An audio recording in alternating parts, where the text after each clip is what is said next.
things, as they say. Her head was thrown back, her face red as a beet. Gracie cradled the infant close to her, inhaling the sweet scent of baby. There was nothing like it in the world. It was the best smell ever. And Gracie had smelled a lot of babies. How many had she gone to help other people with? So many she had lost track, if she had ever really been keeping count. "Shh," Gracie murmured. "You're too little to have such big problems." Matthew had taken the casserole dish from the bench and started back through the house. At her words, he stopped but didn't turn around. "Are you coming in, or are you going to put her to bed on the porch?" "Ja, of course." This was not going as she had planned it in her head. She would come to the house, offer him the food, and the two of them would sit down and discuss her proposal like rational people. Matthew Byler seemed far from rational. He seemed downright unhappy. Or maybe it was exhaustion that pulled at the corners of his mouth. Of course he's unhappy and exhausted. His wife just died 3 months ago. "Shut the door," he growled as he continued into the house. Gracie used one foot to close the door behind her and gently bounced the screaming baby.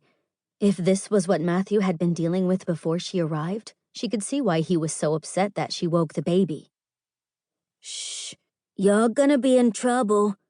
She whirled around to find 4 boys, near stair-steps in age, sitting quietly on the couch. The tallest, and probably the oldest, swatted the one next to him. "Hush up, Henry." The Amish might stand against violence, but siblings were siblings. "I don't have to, Stephen."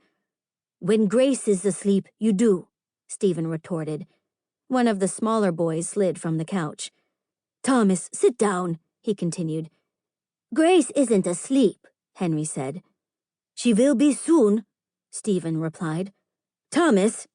The small boy climbed back onto the couch and sat by his brother. They were so close in size that Gracie wondered if they were twins, though they looked nothing alike. She knew from personal experience that didn't mean much.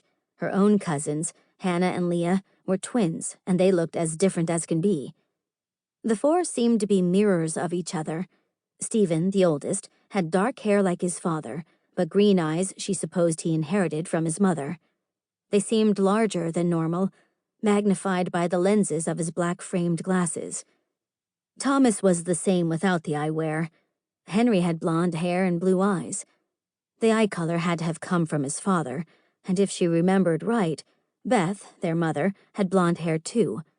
Benjamin was Henry's mirror, but only in looks.